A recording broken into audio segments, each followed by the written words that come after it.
Ini adalah topik pertama pada perkuliahan matematika diskrit, di mana kita akan mendiskusikan mengenai bukti dan pembuktian. Pada berbagai kesempatan di mata kuliah ini dan di mata kuliah lain di ilmu komputer, Anda akan banyak diminta untuk membuktikan proposisi-proposisi tertentu. Oleh karena itu, kompetensi ini penting untuk Anda dari awal.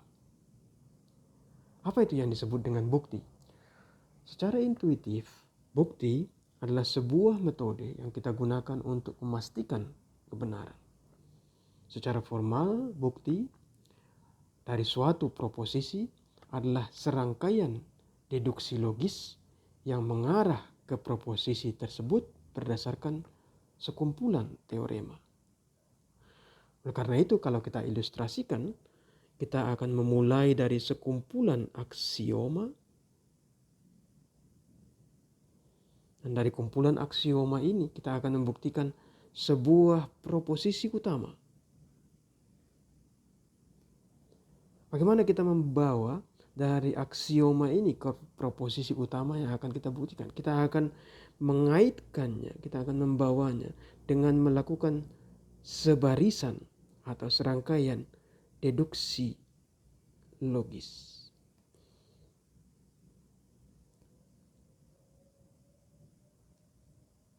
Jadi, oleh karena itu, yang diperlihatkan di sini, ini adalah deduksi logis. Kita akan memperjelas apa itu yang disebut dengan proposisi, deduksi logis, dan aksioma pada bagian berikutnya dari perkuliahan ini. Baik, apa itu yang disebut dengan proposisi? Proposisi adalah suatu pernyataan yang dapat bernilai benar atau salah. Sebagai contoh, 2 ditambah 2 sama dengan 4 adalah suatu proposisi. Mungkin Anda menganggap bahwa ini bukanlah suatu proposisi, tetapi ini adalah sesuatu yang harus kita buktikan. Contoh yang lain, predikat PN, yaitu suatu proposisi yang tergantung kepada nilai N, itu kita definisikan sebagai N kuadrat ditambah N ditambah dengan 41. Maka preposisi yang berbunyi untuk semua N elemen bilangan natural atau bilangan asli, Pn adalah bilangan prima, adalah suatu proposisi. Pernyataan tersebut dapat bernilai benar atau dapat bernilai salah. Kita bisa mencoba beberapa contoh. Sebagai contoh, kita bisa mencoba untuk nilai N sama dengan 0, maka Pn sama dengan atau P0 sama dengan 41 yang merupakan bilangan prima. N sama dengan 1 umpamanya, maka Pn atau P1 sama dengan 43 juga bilangan prima, dan seterusnya. Tentu saja dengan memperlihatkan contoh seperti itu tidak cukup untuk membuktikan pernyataan dari proposisi tersebut. Kita harus membuktikan untuk semua bilangan asli. Dan contoh-contoh yang lain. Umpamanya, setiap peta dapat diwarnai dengan 4 warna sedemikian sehingga daerah yang bersebelahan selalu memiliki warna yang berbeda. Ini adalah suatu proposisi. Bisa jadi tidak benar bahwa sembarang peta dapat diwarnai dengan hanya 4 warna. Kita membutuhkan lebih dari 4 warna. Atau bisa jadi benar. Demikian juga dengan proposisi setiap bilangan bulat genap yang lebih besar dari 2 adalah jumlahan dari 2 buah bilangan prima. Kita bisa mencoba beberapa nilai. 4 umpamanya jumlahan dari 2 ditambah 2. 6 jumlahan dari 3 ditambah 3. Namun kita bicara mengenai setiap bilangan bulat genap.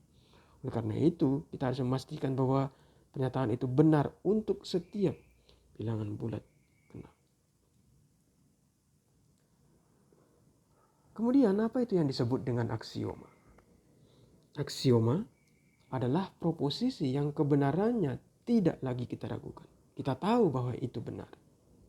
Atau aksioma dapat juga berupa asumsi. Jadi dengan demikian kita mengasumsikan bahwa suatu pernyataan tertentu benar dan kita ingin melihat apa hasilnya. Jika kita kembali ke definisi daripada bukti formal sebelumnya, kita lihat bahwa bukti adalah sebarisan deduksi logis yang berawal dari aksioma. Jadi kita memulainya dari aksioma. Jadi aksioma adalah basis kita. Dan proposisi lain yang telah terbukti kebenarannya dan berakhir dengan proposisi yang kita tuju. Untuk membantu kita memiliki beberapa istilah. Yang pertama adalah teorema. Teorema itu adalah proposisi yang penting yang biasanya memang akan kita buktikan kebenarannya. Lema adalah proposisi yang berada di tengah. Proposisi yang ada di tengah yang berguna untuk membuktikan proposisi selanjutnya atau teorema. Teorema bisa jadi kita untuk membuktikan teorema bisa jadi bukti kita itu kita strukturisasi dan menghasilkan beberapa bagian.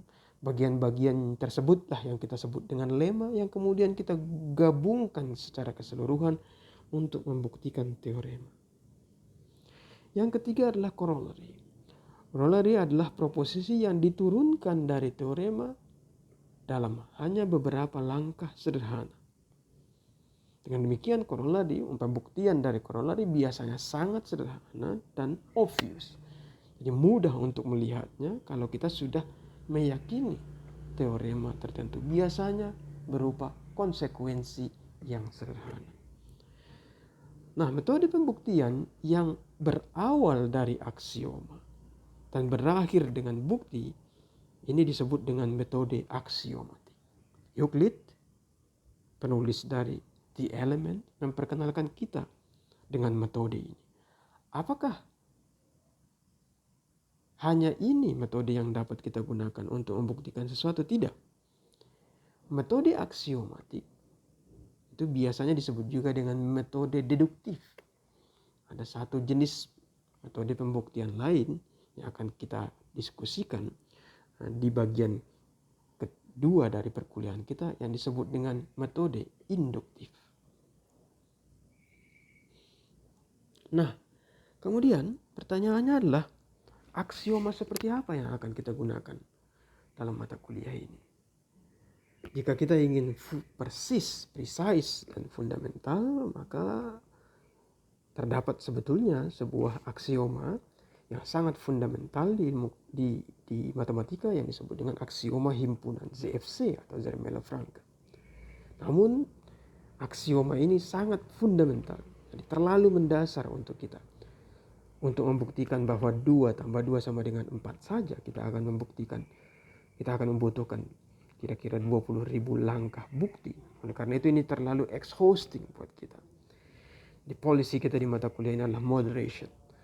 Jadi kita akan memperlakukan hal-hal yang dipelajari di SMA sebagai aksioma. Jadi dengan demikian pengetahuan dasar yang Anda peroleh pada waktu Anda SMA akan kita perlakukan sebagai aksioma. Baik, kita lanjutkan. Nah, fokus dari pembahasan bagian yang pertama ini adalah memperlihatkan kepada Anda bagaimana caranya membuktikan sesuatu. Jadi teknik-teknik untuk membuktikan sesuatu. Kita akan memulai dari yang pertama, yaitu implikasi. Membuktikan implikasi. Bagaimana caranya membuktikan implikasi? Membuktikan proposisi yang berbentuk jika P maka Q, atau bisa juga diungkapkan dalam bentuk P mengimplikasikan Q, dapat dilakukan dengan cara sebagai berikut. Yang pertama, tuliskan saja, asumsikan P. Jadi asumsikan bahwa proposisi P benar. Oleh karena itu kalau Anda ingat kembali tadi, P itu akan kita anggap sebagai suatu aksioma. Dan kemudian setelah itu tunjukkan bahwa ini mengakibatkan Q benar. Mengakibatkan proposisi Q benar. Sebagai contoh, kita memiliki teorema. Jika 0 lebih kecil sama dengan X lebih kecil sama dengan 2, maka minus X pangkat 3 ditambah 4X ditambah 1 lebih besar dari 0.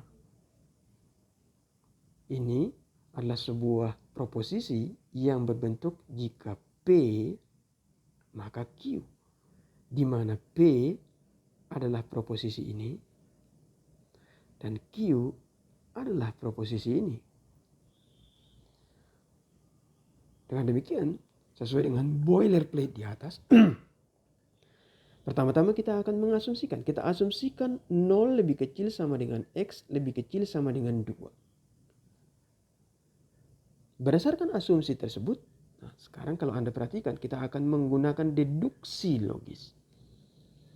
Berdasarkan asumsi tersebut, mudah untuk melihat bahwa kalau 0 lebih kecil sama dengan X lebih kecil sama dengan 2, maka X 2 dikurangi X dan 2 ditambah X semuanya non negatif. Bisa jadi ya, semuanya non negatif. Bisa jadi 0 tetapi yang jelas non negatif, tidak mungkin negatif. Kenapa? Karena X berada di antara 0 dengan 2. Oleh karena itu 2 dikurangi X juga mesti non negatif. 2 ditambah X juga mesti non negatif. Kemudian, bagaimana kalau ketiga bilangan ini, ketiga term ini kita kalikan satu sama lain? Karena masing-masing adalah non negatif, maka hasil perkaliannya mesti juga non negatif. Yaitu perkalian antara X dikalikan dengan 2 dikurangi dengan X dikalikan dengan 2 ditambah dengan X. Perkalian dari ketiganya menghasilkan X dikalikan dengan 2 dikurangi X dikalikan dengan 2 ditambah X yang lebih besar sama dengan 0. Karena itu adalah bilangan yang non negatif. Kalau kita tambahkan 1 ke perkalian dari term tersebut, maka mesti keseluruhannya sekarang lebih besar daripada 0, menghasilkan bilangan yang positif. Dan kalau kita perhatikan, hasil dari perkalian dan penjumlahan ini adalah minus X pangkat 3 ditambah dengan 4X ditambah 1. Oleh karena itu, jelas bahwa term tersebut lebih besar daripada 0, dan inilah yang kita perlihatkan, yaitu kebenaran dari proposisi Q. Ini adalah metode yang pertama. Kita lihat metode yang kedua. Membuktikan implikasi dengan metode yang kedua. Membuktikan proposisi jika P maka Q bisa jadi sulit pada kasus-kasus tertentu. Dan akan memudahkan kita jika yang kita buktikan justru adalah kontraposisinya. Yaitu jika tidak Q maka tidak P. Dalam kasus ini, oleh karena itu yang harus kita lakukan adalah yang pertama, tuliskan. Tuliskan saja dalam bukti Anda, kita buktikan kontraposisinya dan kemudian sebutkan kontraposisi tersebut. Dan pada langkah yang kedua, lanjutkan seperti halnya metode yang pertama yang telah kita lihat. Contoh, teorema, jika R irrasional, maka akar daripada R juga irrasional. Kalau kita perhatikan teorema ini adalah sesuatu yang sulit. Karena untuk mendefinisikan sesuatu yang irrasional, itu biasanya tidaklah mudah. Kita mendefinisikan sesuatu yang negatif. Kita memiliki definisi yang positif. Apa itu? Well, kita sebut dengan R umpamanya atau A atau X gitu ya. X itu adalah bilangan yang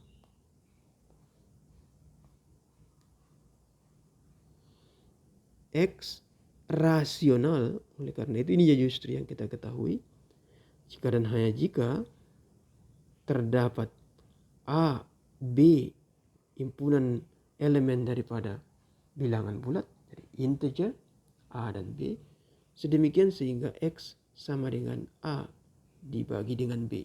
Well, ada satu lagi kondisi, yaitu B tidak sama dengan 0. Ini adalah definisi yang kita ketahui tentang bilangan rasional. Jika yang ditanyakan kepada kita adalah definisi daripada irasional, kita akan menegasikan pernyataan ini, dan ini sebetulnya tidak intuitif. Oleh karena itu, cenderung lebih sulit untuk membuktikan teorema ini secara langsung. Oleh karena itu kita harus berurusan dengan definisi yang negatif. Dengan demikian kita dalam kasus ini kita buktikan kontraposisinya. Apa itu kontraposisinya? Kontraposisinya adalah jika akar daripada R adalah rasional, maka R sendiri juga rasional. Jadi jika kebalikan, jadi negasi daripada ini, yaitu yang ini disebut dengan Q, yang ini disebut dengan P. Oleh karena itu negasi daripada Q adalah akar daripada R rasional, maka negasi daripada P R rasional. Ini akan lebih mudah. Bagaimana kita melanjutkan buktinya? Lanjutkan seperti metode 1. Asumsikan akar daripada R rasional. Maka menurut definisi yang ada di atas, terdapat bilangan bulat A dan B sedemikian sehingga, dan B tidak sama dengan 0 tentu saja, akar daripada R sama dengan A dibagi dengan B. Oke. Dengan memangkat duakan kedua sisi kita peroleh tadi. Kita angkat duakan sebelah kiri dan di sebelah kanan, kita akan memperoleh R sama dengan A kuadrat dibagi dengan B kuadrat. Karena A kuadrat dan B kuadrat adalah bilangan bulat, maka R adalah bilangan rasional. Kita baru saja membuktikan kontraposisinya. Dengan demikian, teorema tersebut terbukti. Berikutnya kita akan melihat cara untuk membuktikan ekuivalensi. Ekuivalensi atau disebut juga dengan biimplikasi atau implikasi dua arah. Membuktikan proposisi P jika dan hanya jika Q dapat kita lakukan dengan membuktikan masing-masing proposisi jika P maka Q dan jika Q maka P. Oleh karena itu kita buktikan masing-masing arah. Bagaimana caranya? Yang pertama, tuliskan. Kita buktikan P maka Q dan sebaliknya. Kemudian tuliskan. Pertama, kita tunjukkan bahwa P mengimplikasikan Q. Lakukan ini dengan salah satu dari kedua metode yang telah kita lihat sebelumnya. Bisa jadi dengan pembuktian implikasi langsung atau implikasi dengan membuktikan kontraposisi. Kemudian pada bagian 3, tuliskan sekarang kita tunjukkan Q mengimplikasikan P. Dan lakukan ini dengan salah satu dari kedua metode pembuktian implikasi lagi. Dengan demikian pada hakikatnya kita membuktikan dengan membreakdown ekuivalensi tersebut menjadi dua buah implikasi. Contoh, perhatikan teorema ini adalah hukum De Morgan untuk himpunan yang menyebutkan bahwa andaikan A, B, dan C adalah himpunan, maka A irisan B digabungkan dengan C itu sama dengan A irisan B union A irisan C. Bisa jadi tidak serta-merta dapat kita lihat bahwa teorema ini berbentuk ekuivalensi. Tetapi sebetulnya pernyataan A irisan B union C sama dengan A irisan B union A irisan C adalah sebuah ekuivalensi. Ya. Nah, apa yang akan kita lakukan?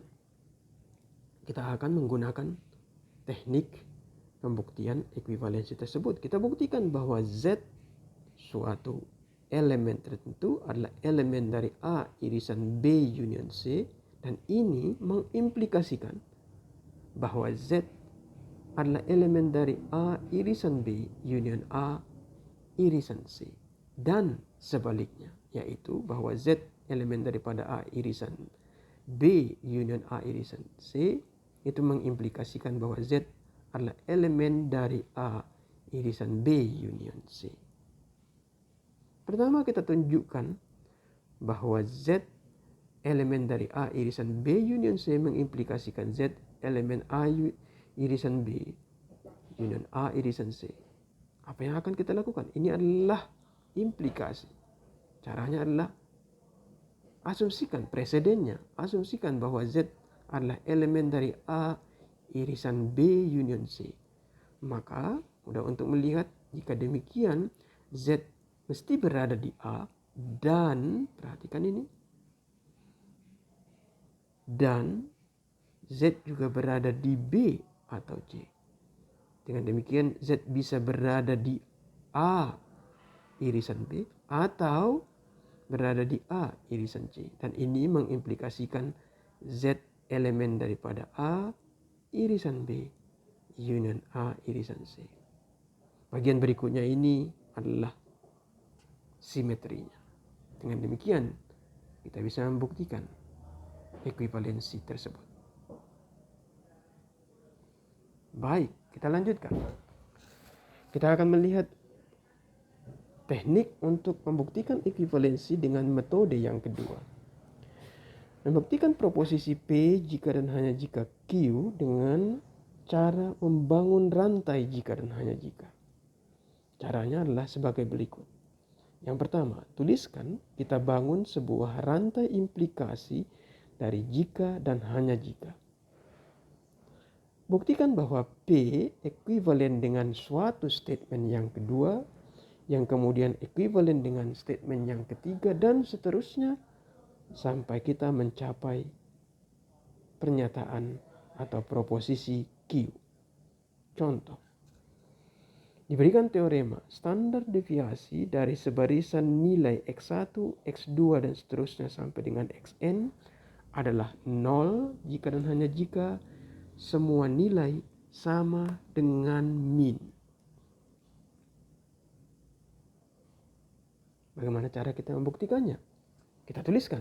Kita bangun sebuah rantai implikasi jika dan hanya jika. Standar deviasi dari P kita, oleh karena itu, proposisi P kita adalah standar deviasi dari sebarisan nilai X1 sampai dengan Xn adalah 0. Kita mulai dari situ. Standar deviasi dari X1 sampai dengan X0 adalah 0. Apa yang diakibatkan oleh ini? Kita gunakan definisi daripada standar deviasi. Ini terjadi jika dan hanya jika akar daripada X1 dikurangi dengan mu. Mu itu adalah nilai rata-rata atau min dari n nilai tersebut, ditambah dengan X2 dikurangi dengan mu kuadrat, dan seterusnya sampai dengan Xn dikurangi mu kuadrat sama dengan 0. Namun pernyataan tersebut, yaitu ini, ya, benar jika dan hanya jika X1 dikurangi dengan mu kuadrat ditambah dengan X2 dikurangi dengan mu kuadrat dan seterusnya sampai dengan Xn dikurangi mu kuadrat sama dengan 0. Karena kita bisa memangkatkan bagian dari kiri dan di sebelah kanan dari tanda sama dengannya. Namun kalau kita perhatikan, kita sekarang melihat proposisi ini. Jika term semuanya ini sama dengan 0, kita perhatikan juga bahwa masing-masing term ini adalah bilangan positif atau 0. Mestilah positif atau 0, tidak mungkin negatif. Jadi masing-masing term pada pada persamaan di atas adalah non negatif. Dengan demikian persamaan ini benar jika dan hanya jika masing-masing term sama dengan nol. Karena tidak ada satu term di antara mereka yang negatif. Jika ada yang negatif, maka yang negatif bisa mengcancel yang positif. Namun karena semuanya mestilah positif, maka satu-satunya cara agar semuanya di ujungnya terjumlah nol adalah bahwa masing-masing term sama dengan nol.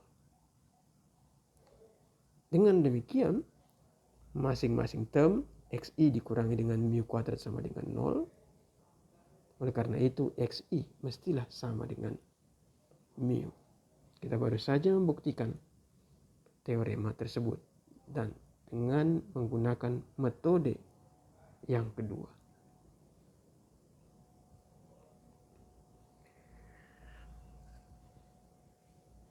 Secara umum, jika kita ingin membuktikan sesuatu, ada beberapa strategi yang harus kita lakukan. Yang pertama, jika kita membuktikan sesuatu, bukti yang baik mestilah memiliki rencana yang baik. Sebutkan rencana Anda. Umpamanya, kita akan buktikan dengan kontradiksi. Kita akan membuktikan kontraposisinya dan sebagainya. Ini adalah rencana. Pernyataan yang seperti ini akan membantu pembaca untuk mengetahui apa yang akan kita lakukan pada bukti kita. Yang kedua, mengalirlah dengan linier. Dideskripsikan bukti Anda dengan linier, tidak melompat-lompat. Yang ketiga, ingat bahwa bukti adalah sebuah esai, bukanlah sebarisan perhitungan. Oleh karena itu, Anda harus memberikan narasi. Hindari penggunaan simbol-simbol yang berlebihan dan usahakan agar bukti Anda sesederhana mungkin. Jika Anda memerlukan notasi atau istilah tertentu, perkenalkan notasi tersebut dengan penuh pemikiran. Dan kemudian jika bukti Anda panjang, maka bentuklah struktur yang memudahkan pembaca untuk memahaminya. Bisa jadi dengan cara breakdown, membagi-bagi bukti tersebut menjadi bagian-bagian yang lebih kecil. Berikutnya adalah jangan meremehkan. Hindari pernyataan-pernyataan seperti jelas sekali bahwa, mudah dilihat bahwa, dan sebagainya. Pernyataan-pernyataan tersebut tidak ada gunanya. Kalau memang jelas atau mudah dilihat, perlihatkan di dalam bukti. Dan yang terakhir adalah selesaikan. Selesaikan artinya Anda memang berakhir di proposisi yang Anda tuju. Jadi proposisi yang Anda tuju itu diriver di akhir daripada bukti Anda. Ini adalah akhir dari topik bahasan yang pertama dari kuliah Matematika Diskrit. Terima kasih banyak.